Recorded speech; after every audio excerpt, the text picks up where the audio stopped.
और आज आप आरएसएस एजुकेशन ग्रुप के अंतर्गत अध्ययन करेंगे अतिशयोक्ति अलंकार का। तो आइए अतिशयोक्ति अलंकार का अध्ययन प्रारंभ करते हैं। जैसा कि इसके नाम से ही पता चलता है, देखिए अतिशयोक्ति क्या है। अतिशयोक्ति अगर बात करेंगे तो ये तीन वर्डों से मिलकर बना है, अति और शय और उक्ति।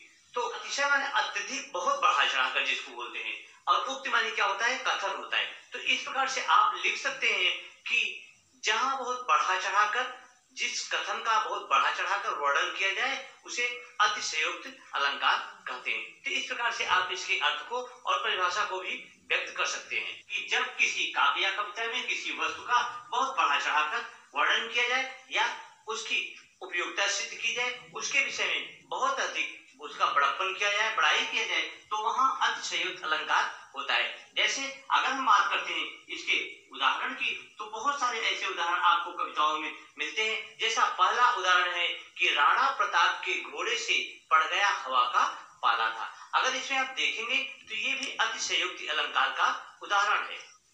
तो इस प्रकार इन पंक्तियों में आपने देखा कि राणा प्रताप के घोड़े से, देखिए अतिशयोक्ति में बहुत अधिक कवि उसकी बड़प्पन प्रकट कर देता है, उसकी बड़ाई बहुत अधिक कर देता है। तो यहाँ राणा प्रताप के घोड़े से, तो राणा कवि के कहने का आशय यह है कि जब राणा प्रताप का घोड़ा चलता था तो पड़ गया हवा का पाला था, तो हवा से उसका पाला। तो जब राणा प्रताप का घोड़ा हवा को भी पीछे छोड़ता था तो उस अनुसार तो क्या होना चाहिए, राणा प्रताप का घोड़ा मर जाना चाहिए, क्योंकि बिना वायु के कोई जीवित नहीं रह सकता। लेकिन यहाँ कवि कह रहा है, कितना अधिक बढ़ा चढ़ा के कह रहा है कि राणा प्रताप के घोड़े से पड़ गया हवा का पाला था। तो इस प्रकार इसे आप व्यक्त कर सकते हैं। आइए दूसरा उदाहरण देखते हैं। तो दूसरा उदाहरण है आपका, जिस दिन जन्म हुआ आल्हा का धरती धसी अढ़ाई हाथ। अब यहाँ देखिए बुंदेल के कवियों ने लिखा है कि आल्हा का जन्म हुआ और धरती कितनी धंस गई, अढ़ाई हाथ नीचे धंस गई।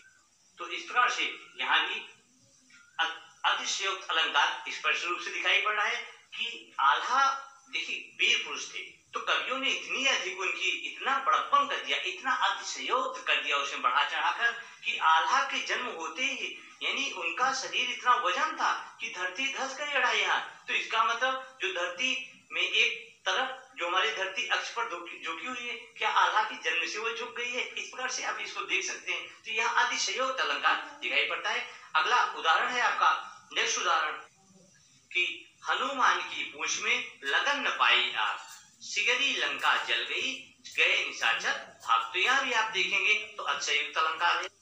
तो यहाँ भी स्पष्ट रूप से आप देख सकते हैं इस उदाहरण में कि हनुमान की पूंछ, जब हनुमान की पूंछ में आग लगी ही नहीं, लगन न पाई आग, लंका सिगरी जल गई, तो लंका सारी कैसे जल गई? यहाँ अतिशयोक्ति है। कवि कह रहा है कि हनुमान की पूंछ में लगन न पाई आग, लंका सिगरी जल गई, गए निशाचर भाग।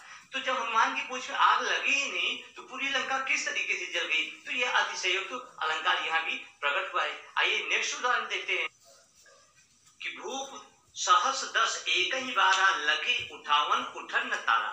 ये देखिए 10,000 राजा एक साथ मिलकर धनुष को उठा रहे हैं, फिर भी वह धनुष हटती और टलती अर्थात अपने स्थान से जरा सा भी टस नहीं होती है। तो यहाँ भी अतिशयोक्ति अलंकार।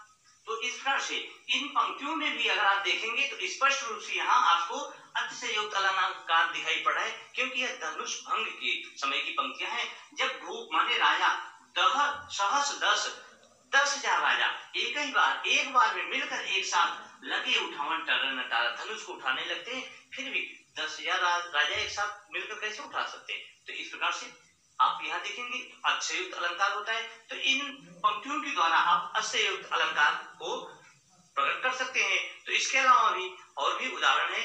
जैसे आप लिख सकते हैं कि आगे नदियां पड़ी अपार, घोड़ा कैसे उतरे पार, राणा ने सोचा इस बार, तब तक चेतक था उस पार। तो यहाँ भी देखेंगे तो आगे नदियां पड़ी अपार। तो इस प्रकार से यह उदाहरण भी आपका क्या है, यह उदाहरण भी अतिशयोक्ति अलंकार का उदाहरण आता है। तो आज की वीडियो में बस इतना ही। Thank you so much.